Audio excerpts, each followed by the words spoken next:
Well, howdy there, Internet people. It's Bo again. Man, did y'all see that? So the chain of events this morning, poll comes out, 45% of Americans support impeachment, only 38% are opposed. I guess Trump saw that and was like, you know what, 45%, those are rookie numbers. We need to pump those numbers up. So he walked out to the South Lawn and live on TV solicited foreign interference in the election.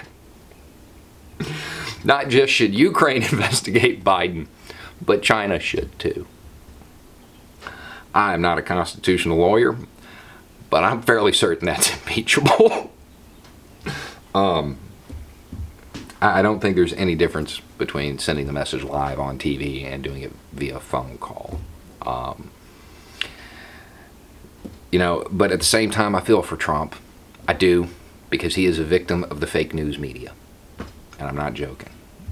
The man who ran around screaming fake news is being brought down by the fake news media. Dead serious. Because that theory about Biden, it's not real.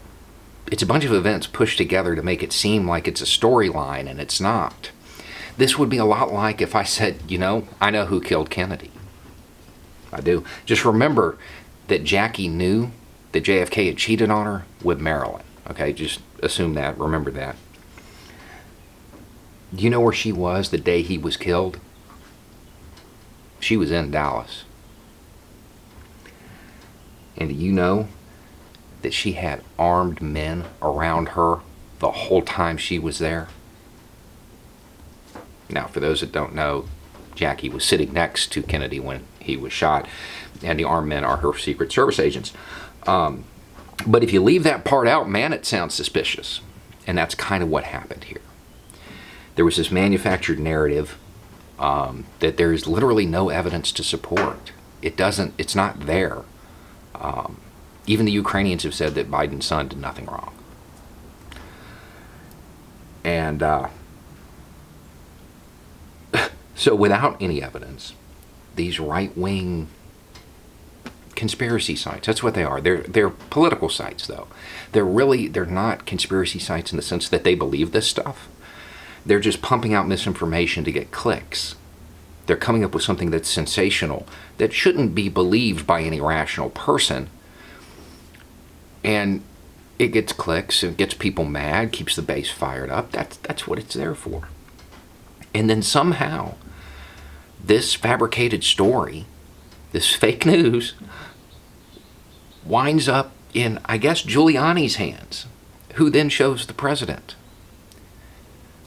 who believes it, and then acts on it, and calls the president of Ukraine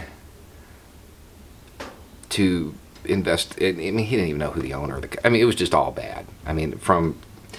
To be the president of the United States and have access to one of the most expansive intelligence networks in human history and not have the basic facts for this is kind of embarrassing. But setting that aside, he calls and does this. And the end result is that the president that ran around screaming fake news is going to be brought down because he believed fake news. The man that told actual journalists that they were fake news is going to be brought down by fake news. And they say poetic justice is dead. It's not. It's alive and well. It's just not in fiction anymore. It's in real life. You can't write stuff like this. Anyway, I'm not really sure I have a thought today. I just think everybody could use a good laugh after the last few days, and this made me laugh. So, anyway, it's just a thought. Y'all have a good day.